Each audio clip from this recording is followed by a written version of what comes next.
Now we have some information items. The first is celebrating Black history in Ann Arbor Public Schools. Dr. Swift. Thank you, Madam President and trustees and members of the community. Black History Month, or National African American History Month, is an annual celebration, as we know, of achievements by African Americans and provides a time for recognizing and honoring the central role of African Americans in U.S. history.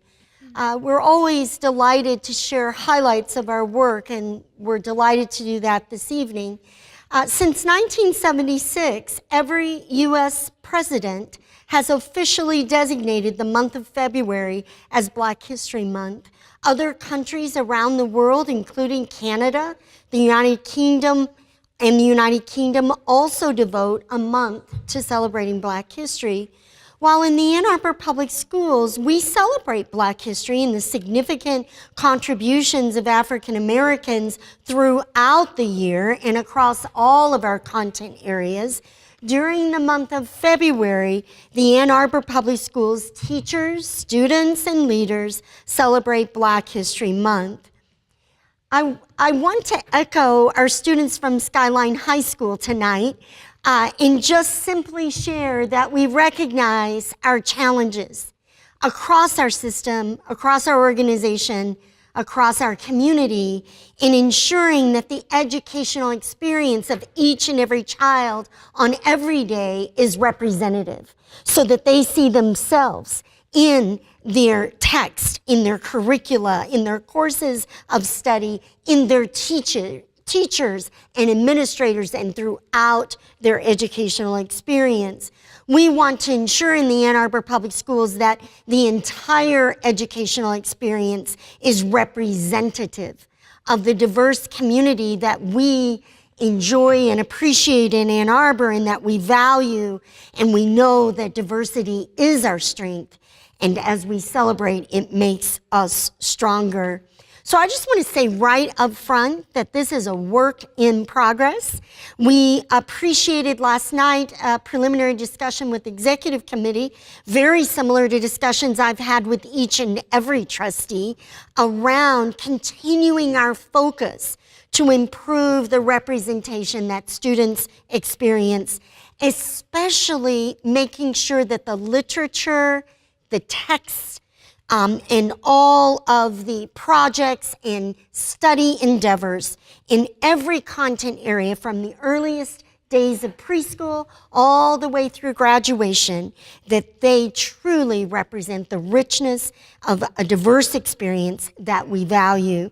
We asked for this evening some of our teachers and leaders to simply informally share with you some of their highlights of their explorations during February. Again, we work on this throughout the year, but we always look forward to February to do some very special things like we saw from our Skyline team this evening. So we have a video this evening. I want to thank Mr. Cluley and Ms. Dickinson-Kelly for grabbing our teachers and getting them, finding a few minutes to get them. I will share with you, trustees, that this is not intended to be a polished commercial video. It is actually authentic and organic in nature, and I think you'll enjoy that about it, but we just want to say that right up front. And so with that, I thank all the teachers who were involved and all who participated, and trustees, if you'll give your attention to the screen, we'll have a few highlights. Thank you. We've created a video for you that highlights the many ways our Ann Arbor teachers and district leaders celebrate Black history, not only during the month of February, but throughout the year.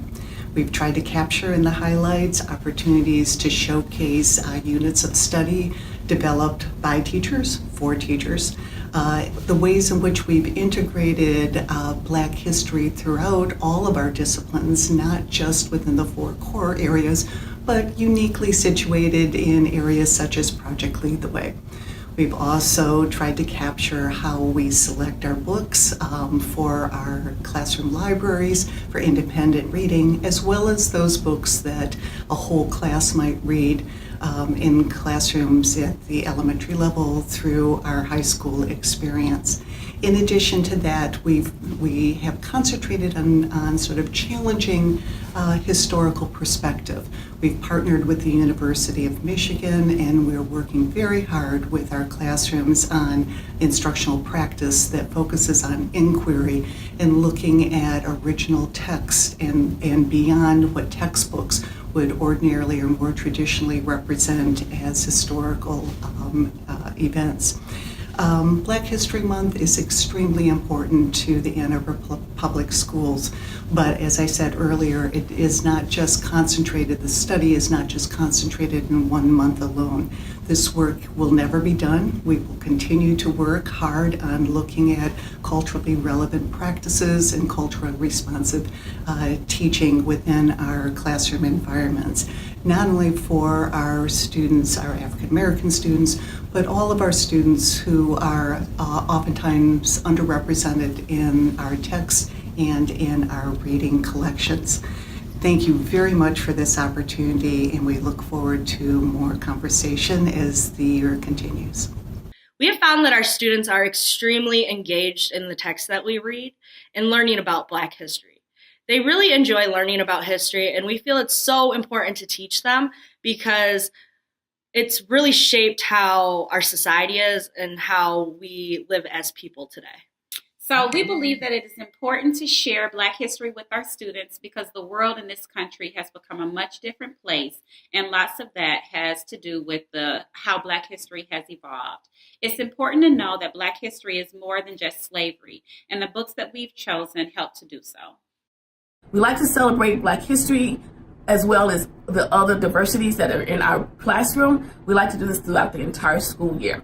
Now, focusing on Black History Month, had a dream of doing a quilt, which quilting through the African American culture is of telling a story of celebration, of struggles, and I wanted to be able to share that with my students. Explored Motown and the reason that Berry Gordy developed Motown. We studied this throughout the building, and our music teacher and our media specialist and our art teacher all developed specific threads so that students could explore these concepts in those content areas. So in addition to reading Ruth and the Green Book, students learned about Motown artists and why Berry Gordy developed Motown and how Black musicians were not honored by record companies and radio stations. So students learned about this era when African American musicians and artists were discriminated against. They also learned about how people use music and art to share their thoughts about social justice, and students were able to share their own thoughts about social justice in both music and art in our school.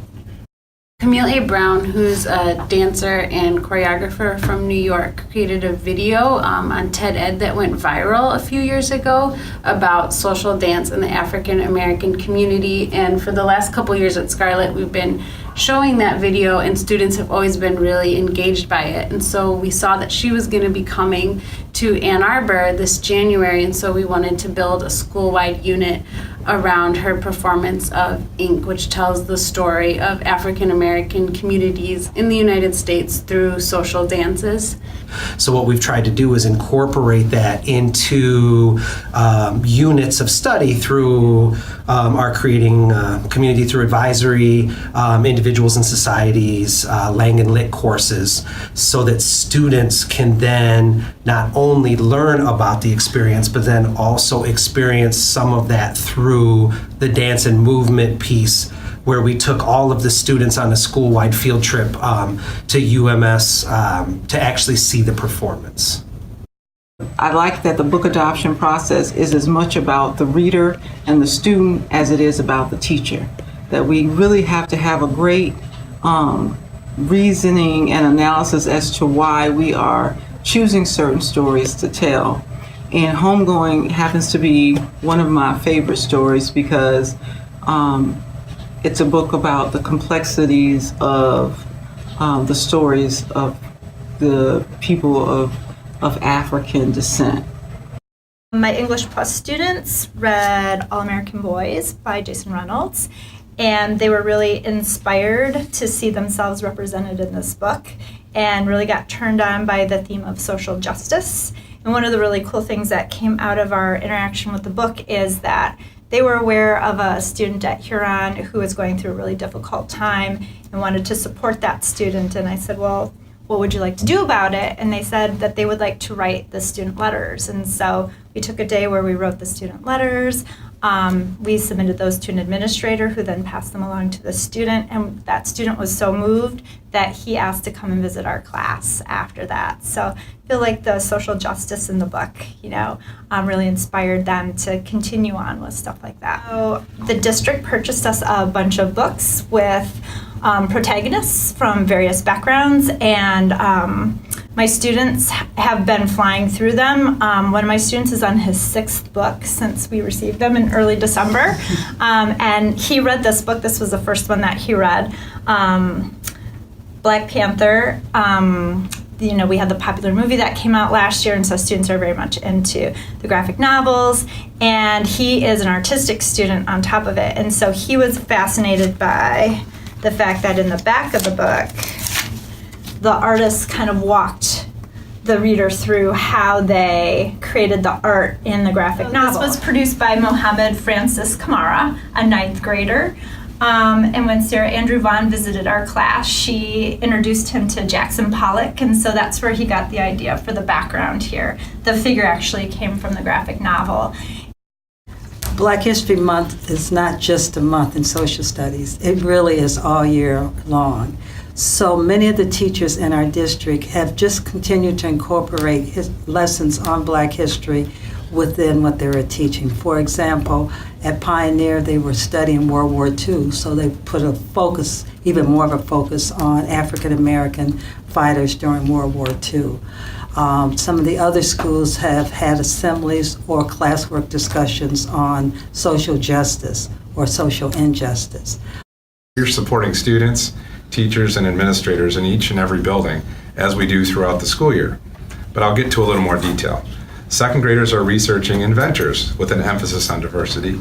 3rd and 4th graders, while they're coding, are reading biographies at the beginning of each class, highlighting the contributions of the Black pioneers in computer science. Kindergarten and 5th graders are sharing a Black history fact each day with a connection to robotics and programming. We're working hard in secondary math and computer science to ensure access and equity for all of our students.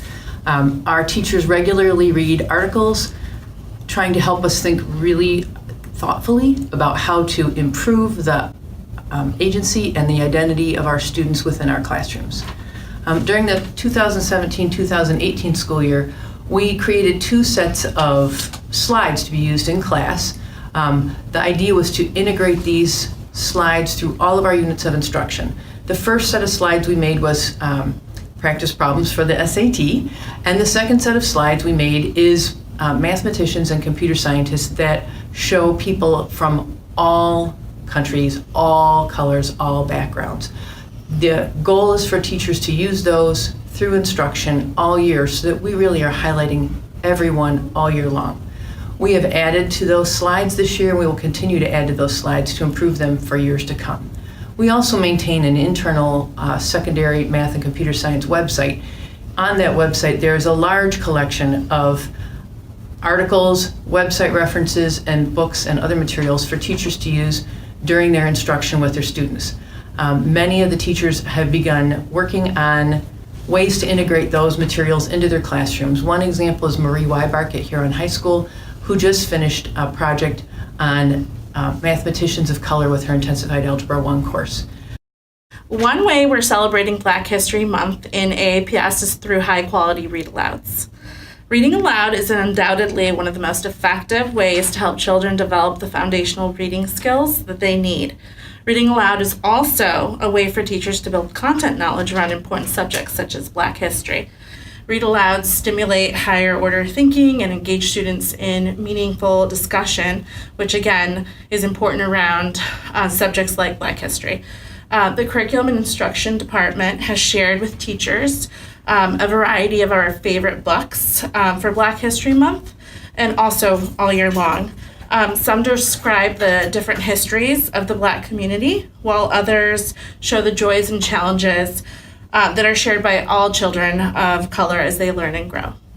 It's really important that we take a close look at the books that we're studying in class because we want to make sure that every single student has opportunity to read about characters who are just like them and characters who are nothing like them so that we might be able to better think about all of the perspectives that are offered in literature.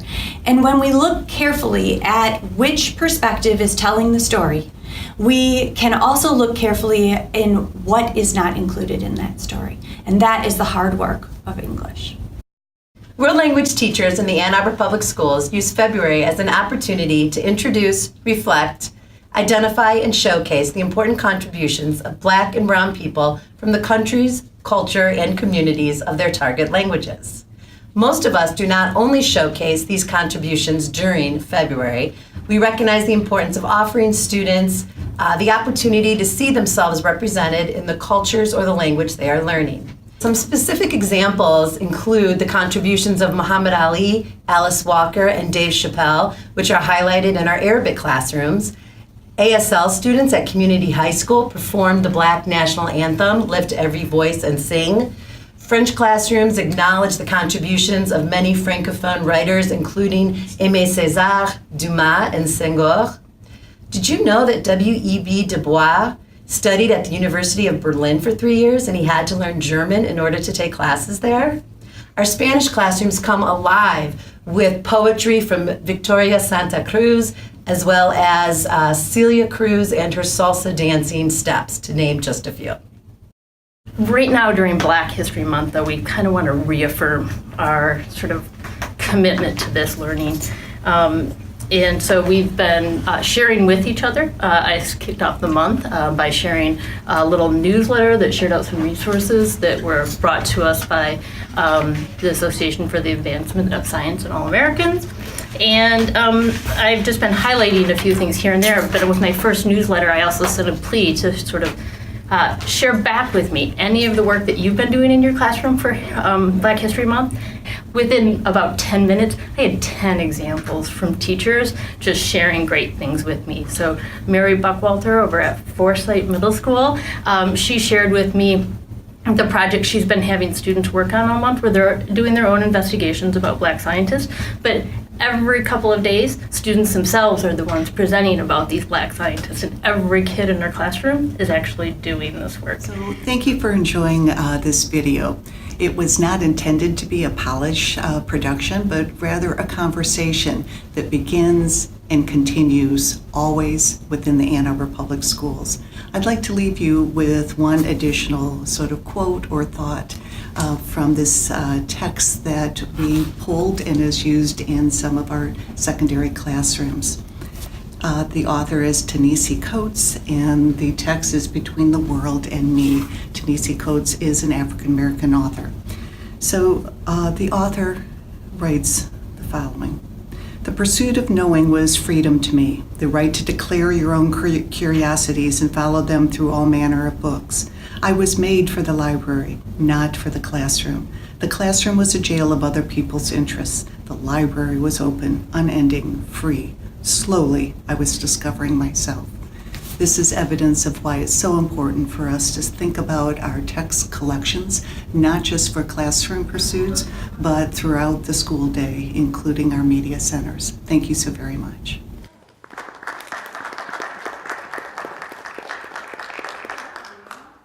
Thank you so much for your hard work and just showing us what's going on in some of the schools. And as our discussion last night, we discussed that it's a work in progress. Yes. Because we have many students who are missing out. They are not getting the culturalism and the great infusion that many of our kids are. And some kids are missing out. And I don't want to discredit those parents of children who are not getting the same experience. And we have discussed that, and we are looking at ways to address that issue. It will be very uncomfortable to do. We will probably get pushback from those who haven't wanted change in a long time. We have addressed the issues that this is not just Black history or minority history, it is U.S. history. And we need to find a way that our curriculum, it's just there. It's not we have to piece it together. It should just be there. Well-rounded kids know about each other. That's how they work together. And if you're a young African-American male and the TV is telling you that you're not worth much, you're not wanted, you're not loved, and you go to school every day and you don't, you're that one kid that missed because your teacher chose not to put it in the curriculum. Right. We're setting that kid up for failure. They've been through 12 years of Ann Arbor Public Schools and they haven't seen anything. And there are kids like that. I shared with Dr. Swift last night, my own two have missed out this entire month, not a singular word. They had the assembly, but in their classes, it wasn't addressed. And that breaks my heart, but I teach my kids about Black history, no doubt. They get their infusion, but from parents who don't know, that's truly tragic, and I don't want us to continue down that path. So I challenged my other trustees. We have lots of work to do. We need to make sure that we aren't passing up any of our children, and that we are addressing all cultures, because Dr. King's dream was not just about Black Americans succeeding. It was about all Americans succeeding.